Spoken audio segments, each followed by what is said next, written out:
welcome back to the condo. I'm sorry I was missing last week, but there just wasn't anything going on around here. It was dull, dull, dull.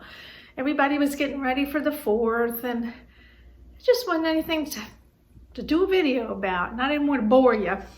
But this week, I'm going to do a book review. Here's my stack. Whoop, and these aren't even all of them. And I've been very busy reading because there's nothing else to do. Our pool is not open, so I generally sit on the front porch, get a little sun on my arms and legs, or I'll sit on the patio and I'll read. That's my exciting life. Not so exciting, is it?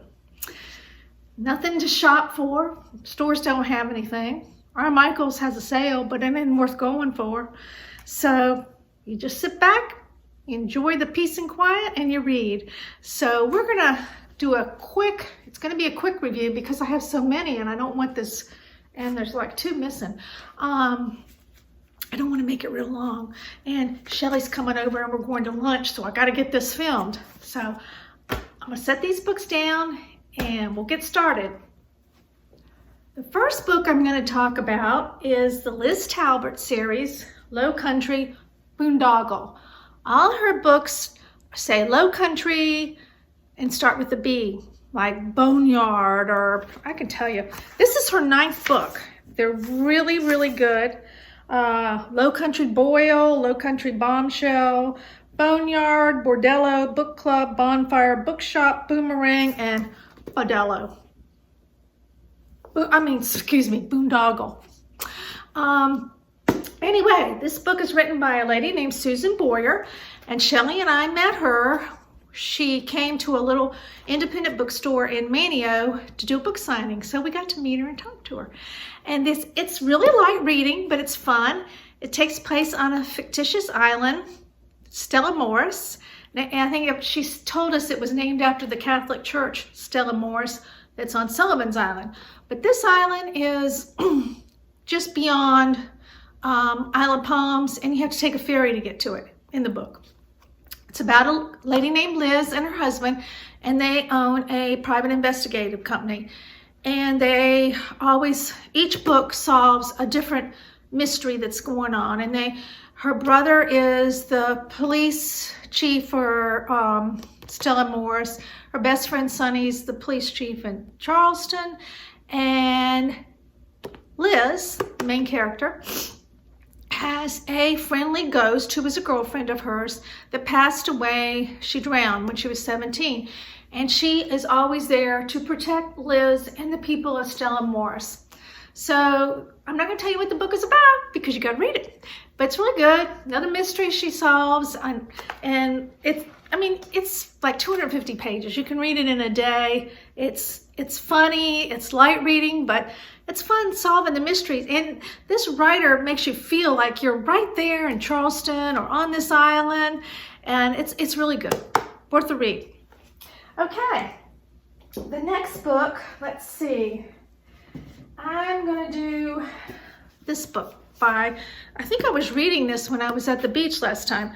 Kristy Woodson Harvey. Feels Like Falling. Or I was getting ready to read it. Shelley had just read it. I love her books. This one was good. It was about a woman who started her own business. Started out as a blog, and now she's networked out, and she married a man and has a child. But that old man cheated on her. Just cheated on her with a younger woman. How dare he? So she's in the middle of a bitter divorce. Excuse me, and she has this one little boy, and for the summer she always goes to her beach home in a beach in Carolina. I'm assuming North Carolina because her office is in Raleigh. But in this book, she finds romance with a younger man. Yes, much younger man. She fights it, but she gives in. And she has a sister that's cuckoo. And she says, her sister drank the Kool-Aid. And so it's all about that. Her trying to fight the feeling that she has for this younger man who really treats her nice. And He happens to be her son's tennis coach. And at first she and her ex-husband are really locking horns. He wants part of the company, and anyway, she ends up liking the woman that I don't know if he actually marries her, but he's engaged to her. And they end up, this couple, the ex-husband and the wife, end up buying the house next door. They share the custody of the kid, and it all turns out. But there's a lot in between. So this is a good one. Anything by her is really good. Okay, the next book, I thought I was buying the book on Amazon, and I accidentally bought the Kindle version. You know, I like that hard book, but I suffered through reading it on my iPad. So I just want to show you what the cover of it looks like. It's Ocean Boulevard by Mary Alice Monroe. And if you've read Mary Alice Monroe's Beach series, it just picks right up and continues on. So that's really good because she's had this series going on that's, oh gosh, she's probably the third generation in this family. But now, in this book, her niece comes to live with her. Her niece is her brother's son. And it takes up, the main character is Cora. I'm not doing very good, am I? Cora. And she lives in the beach house that her mother left her. Her grandmother left it to her mother, and she left it to Cora. And Cora's niece comes, who is her brother's son. And then if you've read the previous books, Cora's relationship with her brother was not always that great. He was an alcoholic, and he got into some financial trouble, but she helped him out. So this book just picks right up and goes on with that. And so I'm not going to go into a lot of detail, because if you've read Mary Kay Andrews, you know how it goes. But if you haven't read her, you don't actually need to read the other books first. It would help because you would kind of pick up on the characters. But it's a very good book, and I would strongly suggest it if you like Lowcountry books. Now, I am part of a group on Facebook called Lowcountry Book Club, and of course we all share what we read, and you find things that other people have read that you haven't picked up. And I think also one of my subscribers told me about this book, Temple Secrets, and this is the sequel. I'm reading this one now, so I really can't go in. I'm just like a third of the way through, but this is very good.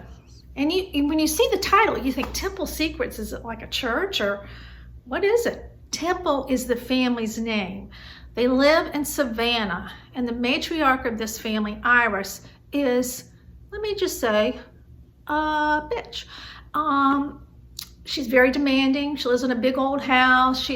She's wealthy. She feels entitled, and she has an African-American woman who is her companion, who's been part of the family. These women in her house, her housekeeper and her companion, have been in the family generations. So the old lady has a stroke. She has a daughter who has left home, couldn't stand the woman, left home, went to Miami for 25 years. When she has a stroke, she comes back. There's also, Rose is the lady that comes back. She has a brother, Edward, who has been a suck-up to his mother. And the companion's name is Queenie, and the housekeeper's name is Violet. And their grandmother and mother is called Old Sally, and she's 100 years old. And she knows the Gullah secrets of herbs and tea leaves and reading things and feeling things. She's in tune with the vibes of the earth and all that good stuff. So Iris is ready to cross over. So, and she's fighting. Oh, I forgot to tell you, there's ghosts in this house too. Savannah, there's always a ghost. So anyway, old Sally helps her cross over because she's so mean that people on the other side don't even want her. So Sally helps her cross over. She dies. Old Edward comes in. He thinks he's inheriting a lot of money. At the last minute, Iris changed her will. Now, the family has lots of secrets. The family itself has lots of secrets, but old Iris' family has kept 2 journals of secrets of everybody in Savannah and the surrounding areas. More like blackmail, like if you don't do what I want you to do, I'm going to tell your secret. And there are some secrets about the Temple family that they don't want to get out. So Edward, to get back at everyone, starts releasing some of these secrets. But once his mother dies, he gets very angry. He goes in the house, burns the house down. He dies, and you got to read it to find out what happens. And then this book, picks up where this one left off. Old Sally's in this book. This book, she's teaching her granddaughter the secrets of the Gullah herbs and all they do. And so it just picks right up. Very good books. Now, I was in between books, didn't have a lot to read, was waiting for some books. Those 2 books took a while to come from Amazon. I don't know. But anyway, so my mother had given me these 2 John Grisham books that she had read.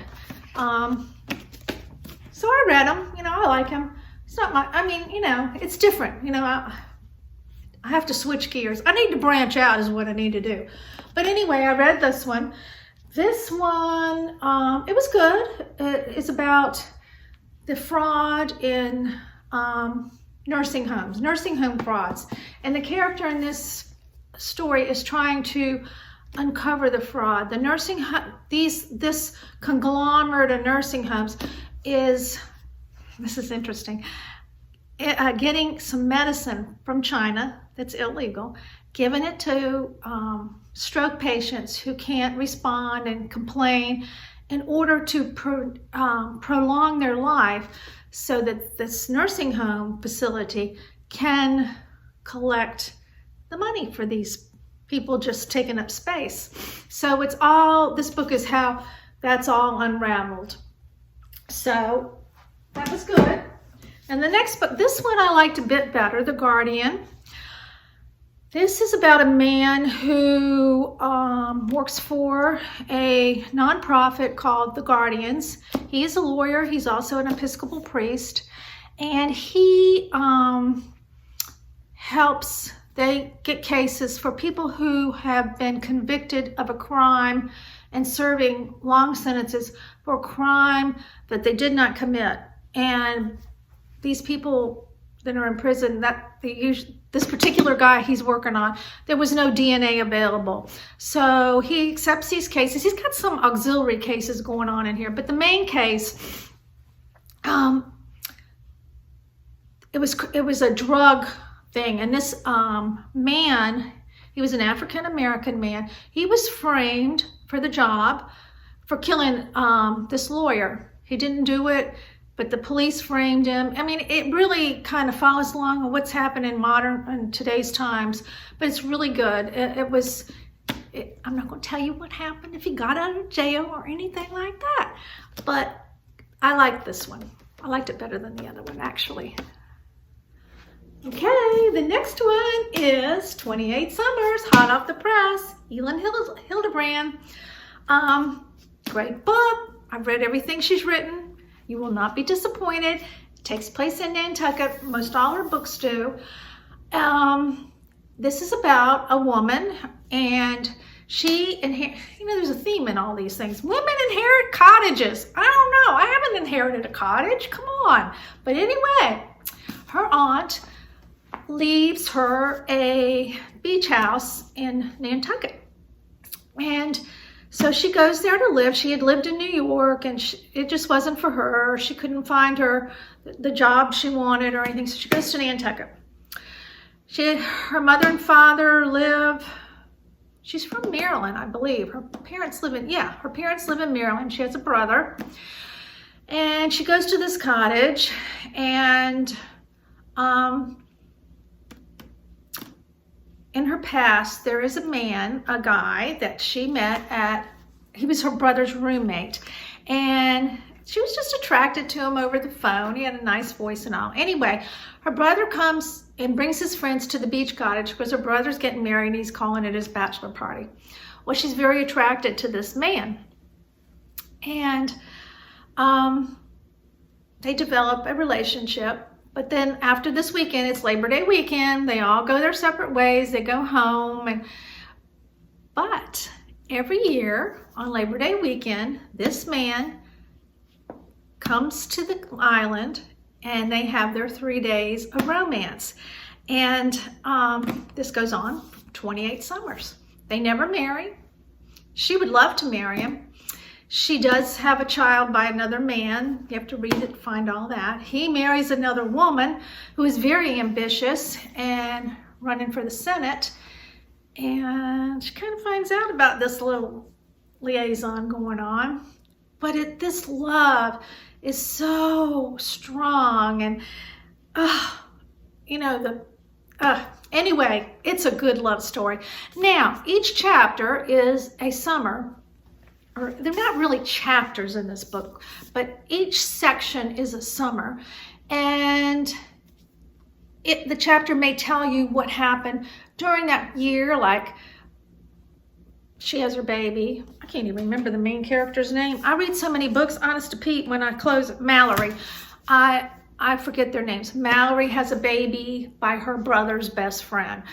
And so it tells you the summer's different. Now it does go into some summers, their weekend together, and she does try to find romance with several other men, but it's just not the same. Just not the same. And this guy is always there for her. So it has a very interesting ending, and I think it's worth a read. I would say 5 stars. 5 stars for sure. Here's another book by Kristy Woodson Harvey. It's a series of 3 books. I did not know that. Last summer I did a book review on, what was it? I wrote it down. Let's see. Slightly South of Simple. That was book 2.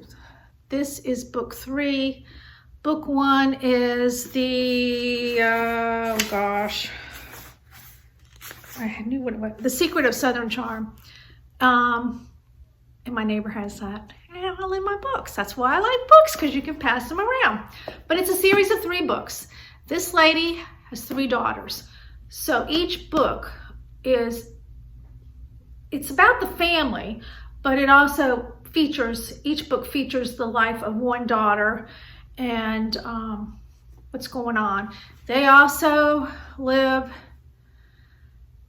in a town, I believe it's in North Carolina. Sounds like somewhere around Southport. I don't know. This woman's husband was killed in 9/11. She moves.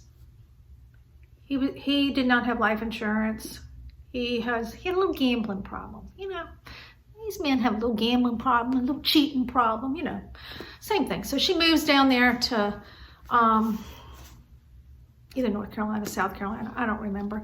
And so it's her life down there, how she establishes a life. She's an interior decorator, and she has these 3 daughters that grow up. The first book is about the daughter that moved back to New York and has a family. She comes running home because her husband cheated on her, and she's pregnant. Can you believe it? He cheated on her. He's an actor. Go figure. And the second daughter, her husband was in the military, and he was in Afghanistan, I believe. Anyway, he was captured and injured. So it's a saga about that.